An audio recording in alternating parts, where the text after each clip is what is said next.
Salut, c'est Jigsaw. Quand tu télécharges un fichier sur ton iPhone, c'est parfois compliqué de savoir où il est enregistré. Dans cette vidéo, je vais te montrer comment retrouver tes fichiers téléchargés sur ton iPhone. C'est parti! Retrouver tes fichiers téléchargés dépend du type de fichier que tu as téléchargé. Si tu télécharges juste une image sur Safari, appuie dessus pour la voir, puis fais un appui long sur la photo. Tu peux soit la copier, soit appuyer sur « Ajouter à Photos » pour la sauvegarder dans ton application Photos.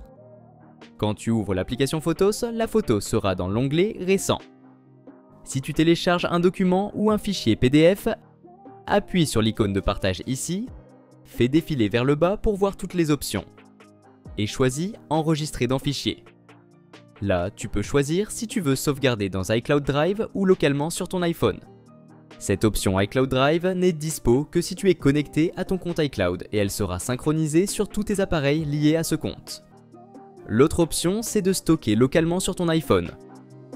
Pour l'exemple, je télécharge mon PDF dans iCloud Drive dans le dossier Téléchargement.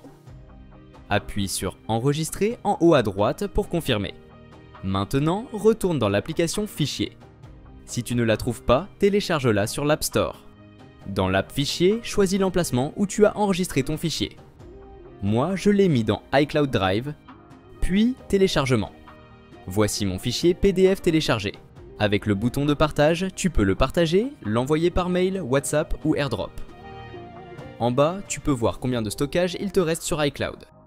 Si tu fais un appui long sur le fichier, tu auras plein d'options comme renommer, déplacer, partager ou supprimer.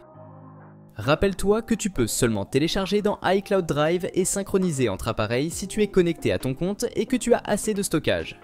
Assure-toi que iCloud Drive est bien activé et c'est bon. Un truc important, l'app Fichier n'a pas beaucoup de fonctionnalités, surtout si tu veux partager des fichiers avec un PC Windows. Je te conseille donc d'utiliser l'app Documents en alternative. Tu peux la télécharger gratuitement sur l'App Store. Le lien est dans la description de la vidéo.